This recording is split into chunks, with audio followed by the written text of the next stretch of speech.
Gibt es dann verschiedene Herangehensweisen. Ich habe zum damals immer versucht, wenn ich irgendwie 1 verlieren kann, dass ich mindestens 4 gewinne, so ein Verhältnis.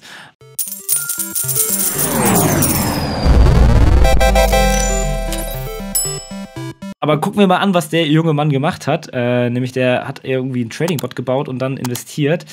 Und ich glaube, in dem Kryptomarkt ist es wahrscheinlich noch möglicher, auch wahrscheinlich extrem schwierig. Aber ja, wir werden sehen. Ich bin mal gespannt. Alright, it's time for a challenge and this one is way overdue. So let's see if I can make a crypto trading bot and let's see how much money I can make in a week. Ja, Crypto Trading Bot ist, glaube ich, super interessant. Ich habe damals immer mit MetaTrader 4 Forex Trading, hat mein Mitbewohner, der jetzt auch im Prop Trading arbeitet, sowas immer gebastelt oder wir wollten sowas immer basteln. Und das Lustige, heute macht er nämlich das, ich weiß nicht, ob ich schon mal erzählt hatte, der arbeitet in einer Strom-Trading-Firma, die mit sozusagen Drohnen aufs Meer rausfliegen, auf die Offshore-Plattform und dort den Strom messen und dann predikten, wie viel Strom reinkommt. Und wenn viel reinkommt, kaufen sie es vorher schon weg und verkaufen es dann teuer am Markt. Super crazy shit auf jeden Fall. Also man kann auf jeden Fall mit solchen Sachen, wenn man mit Technologie smart am Start ist, gutes Geld machen. Gab es auch so einen Twitter-Account, wo man sozusagen die Sedimente ausliest und dann darauf basierend dann zum Beispiel, was Elon Musk sagt, kauft. Also gibt es sehr, sehr viel. Alright, so I'm gonna write a program that buys and sells cryptocurrencies for me and then I'm gonna give it $1,000 and leave it to trade unsupervised. Kann jemand programmieren? Ich würde das auch gerne mal machen. For a week. Because, you know, no one remembers a coward. This could actually become a real-life infinite money cheat code. Well, that's the goal at least. It could also drain me of every single dime I've ever earned. But first we need a strategy to make sure that I don't go completely bankrupt. Now, trading strategies have a reputation for being very complex and different. Ja, das ist die Frage, was man für eine Trading-Strategie bauen würde. Let me explain. To create an infinite money glitch, here's what you'll need. A basic misunderstanding of the most simplistic trading strategy out there. Got it? Good. Next, you'll need to show that you understand some complex arithmetics. Now all you'll need is 15 to 20 years of working experience with programming. Ich glaube, auf MetaTrader, wenn sich jemand angucken will, keine Empfehlung, kann man das, glaube ich, einfacher machen. Da gibt es extrem viel schon Vorgebautes. Alright, so that's kind of it. And what I'm trying to get at with that is that this may seem like it's super complex, it may even look super complex, but it really isn't that difficult.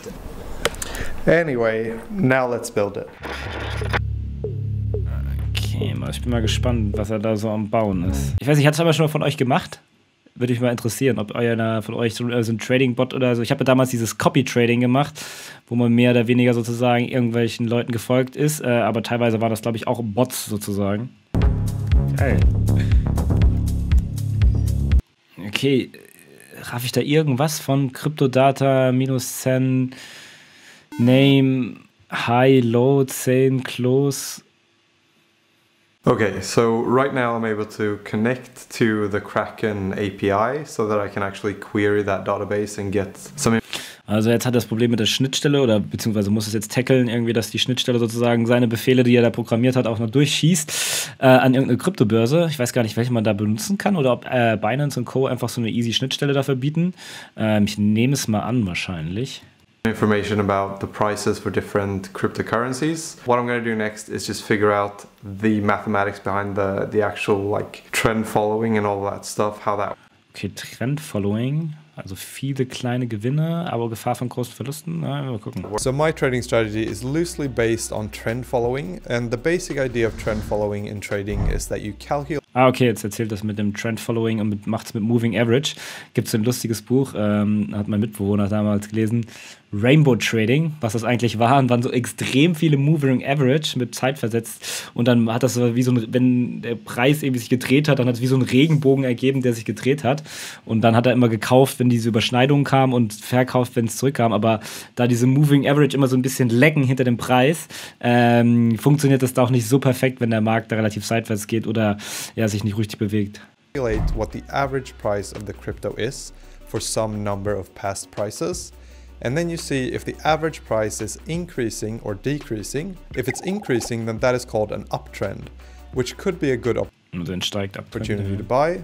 If it's decreasing, then that is a downtrend and that is probably not a good place to buy, but it might be a good time to sell. Then what you do is you compare the current real-time price with your last average price. If the current price is higher than the average price and there's an uptrend, then you might want to consider buying. On the other hand, if the current price is the same or less than the average price, then you might want to consider. Hört sich in der Theorie jetzt ganz gut an. I hope that made some sort of sense, but also I don't actually understand this all that well, so I'm not trying to. Okay, er versteht schon mal selbst nicht, das ist schon mal gefährlich. Alright, so this was a lot more difficult than I thought it was going to be, and I've pretty much spent like a month working on this now. Ja, krass, weil ich habe das schon mal von jemand anderen gesehen, der auch über einen Monat daran gebastelt hat oder sowas. Vielleicht doch nicht, was man so einfach umsetzen kann, aber vielleicht hat er den Code öffentlich zur Verfügung gestellt und wir können einfach Copy-Paste machen. That have been developed by professionals, and my plan is to test my bot against CoinRule's professional bot in about a month. Mhm. Was ist das denn? CoinRule? And see which one performs the best. Thanks to CoinRule for.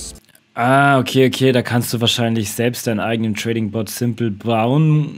Okay, wahrscheinlich mit so einfachen Regeln, if, then, that und sowas. Also so nach dem Motto, ja, muss man halt auf jeden Fall eine Strategie haben. Wäre jetzt, glaube ich, nichts für mich, aber könnte man sich immer angucken. Alright, so now let's run this thing and see what it actually does. It would be really sad if it like just straight away drains my account in a couple seconds. Hopefully it won't do that.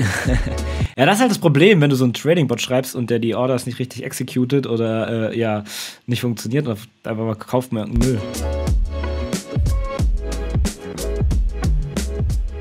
So for this test, I put in $10, and what we ended up with after the test was $9.98. Das ist wahrscheinlich das Problem, zu schnell gekauft und dann wieder verkauft. So we lost a couple of cents, but like no big surprise there really. But looking at the trades, it actually looks really legit, which is why I'm pretty surprised about that. And like it looks like it's actually working. So now let's give it Heiligen Gral nach bisschen Programmieren. all my money and leave it unsupervised for a week. Wir können das Video pausieren und wir können check den Code aus. Also wenn ihr euch den Code mal reinziehen wollt. So blip, there it is. Now I would highly recommend. Blip. Was? Ich kann ja gar nicht so schnell Blip machen. Now, I would highly recommend not using my code since I don't actually know what I'm doing. And so now, for everyone who doesn't feel like reading through my entire code, here's a quick, simplified version of what it does and how it works. First off, we need a place to buy, sell, and find prices of the different cryptos. What we can use for this is called a crypto exchange. And there are lots of them out there, and most of them have what we need, which is an API. And the API is basically what lets us use code. Ja, das ist schon ganz geil, dass die jetzt so geile Schnittstellen haben und da kann man echt schon viel mitmachen dann. Also, to cool. Execute orders, so that I don't have to manually open. Nur mal vor dem Hinterblick, dass die Banken das bis jetzt immer noch nicht haben. Die gibt es ja schon eine Woche länger. The exchange and find the crypto that I want to buy. Oder zumindest ist keine geilen. Select how much of it I want to buy, and then confirm all the things, and then finally get my crypto. An API lets us skip all of that by allowing us to just send almost like a text message to the API that then does all the stuff that's said in the text message. So we can then just have these pre-written text messages that send out as soon as we want to buy or sell something, which makes buying and selling super fast. The exchange that I chose to use for this. Ja, das wird auch super interessant. Das hat mir jetzt ein Kollege erzählt, der arbeitet bei der Deutschen Börse. Dieses Starlink bzw. Satelliteninternet, das macht ja alles nochmal viel, viel, viel schneller. Und dass gerade extrem viele große Firmen oder Prop-Trading, Hedgefonds, whatever, dann dran sind, sozusagen da als erstes dran zu kommen, weil was man halt machen kann, man kann so ultra fast durch solche Trading-Programme Orders sozusagen in den Markt reinstellen, nicht mal ausführen, dadurch die Marktpreise abfragen und noch vor allen anderen wieder kaufen. Da braucht man nur Millisekunden Vorteile und kann damit dann extrem viel Geld machen und das nachzuweisen ist extrem schwierig, weil innerhalb von einer Sekunde so viele Transaktionen sind. Um das durchzuarbeiten, bräuchte so eine BaFin Ewigkeiten oder die SEC. Alright, so it's been a week now. So now let's take a look. Jetzt wird's spannend. And see how much this week actually cost me. I basically say what the current balance is and then add that to a JSON file here, and that is what we're seeing right now. So here we can see the first day. Kann man ja gar nichts sehen. Oh, hier wird eine Brille. And on the first day we ended at $1,009.8. And that's actually really good. That's 1% increase for the first day. So I would say I'm pretty happy about that. Now let's take a 1% Rendite pro Tag. Nice. look at the next day. So the second day, we only lost about 0.1%, which is really fine. Like, that's a really good loss. If you're gonna lose something in the stock market or like trading things, if you can keep that as like the highest amount that you'll lose, then you'll be pretty good. So day number 3, we actually again made some money. So about 0.1%. Rule number 1, don't lose money. Hashtag Warren Buffett. 1% again, not a big deal. But now we're at $1,009.5. So still like, still is not great. Das mit jedem Tag. For these couple of days they had a spike or something. Ja gut, wenn wir halt einen krassen Trend nach oben haben. Aber ich glaube, das ist halt schwierig bei so Moving Average, wenn die falsch eingestellt sind. Zu lange oder zu kurz und dann in sehr großen Wohlerphasen. Weiß ich nicht mal, ob das so gut funktioniert, weil man ja den Preis nicht vorhersagen kann, sondern auch immer diese Rückschauanalyse macht. Aber dann hat er eigentlich relativ wenig Risiko gegangen. Also Plus ist Plus, nice. Jetzt keine Riesengewinne, aber auch keine Riesenverluste. Das hat er gar nicht im Video gesagt, wie sein Risiko-Chance-Verhältnis ist. Also sprich, ob er irgendwie 1 gewinnt und 5 verlieren kann, dann muss er natürlich extrem oft gewinnen. Gibt es dann verschiedene Herangehensweisen. Ich habe zum damals immer versucht, wenn ich irgendwie 1 verlieren kann, dass ich mindestens 4 gewinne, so ein Verhältnis. Aber es gibt auch andere Strategien, da macht man zum Beispiel 1 Cent Gewinn, 1 Cent Gewinn, 1 Cent Gewinn, 1 Cent Gewinn und das macht man extrem oft und dann macht man aber irgendwann mal 50 Cent Verlust. Das sind auch natürlich Strategien, die dann sehr gefährlich sind, die sehr profitabel sind bei so einem Copy-Trading, weil du immer Provisionen bekommst für jeden Order-Execution. Aber ja, also ich hätte gedacht, das wird wilder, aber er hat das sehr konservativ gemacht auf jeden Fall. Aber naja, wenn jemand möchte, ich bin auch gespannt, wenn einer von euch dann sagt, to the moon damit. Moin YouTube, hier ist Bastian von Talerbox. Erstmal vielen Dank fürs Zuschauen. Ich hoffe, du konntest einige Golden Nuggets für dich mitnehmen. Wir wollen jetzt richtig durchstarten, das heißt mehr guten Content für euch, Interaktion und Überraschung. Also jetzt ist der Zeitpunkt zum Abonnieren. Ansonsten, wenn du gleich weiter durchstarten willst, verlinke ich dir hier rechts und links noch weitere Golden Nuggets. Ich hoffe, wir sehen uns bald wieder. Bis dahin, invest smart statt hart.